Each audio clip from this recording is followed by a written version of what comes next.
জুলাই গণ অভ্যুত্থানের সময় সংগঠিত মানবতা বিরোধী অপরাধের অভিযোগে ক্ষমতাচ্যুত প্রধানমন্ত্রী শেখ হাসিনার বিরুদ্ধে আন্তর্জাতিক অপরাধ ট্রাইব্যুনালে করা মামলায় তদন্ত প্রতিবেদন জমা দেওয়া হয়েছে।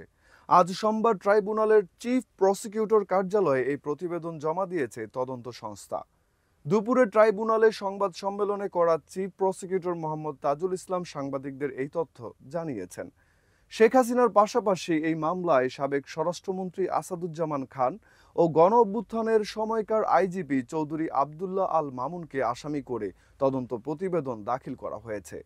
নিয়ম অনুযায়ী ট্রাইব্যুনালের তদন্ত সংস্থা প্রথমে চিফ প্রসিকিউটরের কার্যালয়ে তদন্ত প্রতিবেদন জমা দেয়। এরপর চিফ প্রসিকিউটর সেই তদন্ত প্রতিবেদন পর্যালোচনা করেন এবং আনুষ্ঠানিক অভিযোগ আকারে ট্রাইব্যুনালে দাখিল করেন।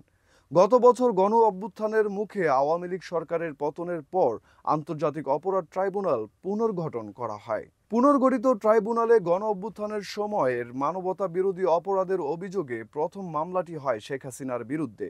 এই মামলা ছাড়াও শেখ হাসিনার বিরুদ্ধে ট্রাইব্যুনালে আরও দুটি মামলা রয়েছে।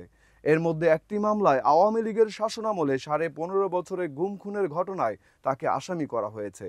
অপর মামলাটি হয়েছে রাজধানীর মতিঝিলের শাপলা চত্বরে হেফাজতে ইসলামের সমাবেশে হত্যাকাণ্ডের ঘটনায়।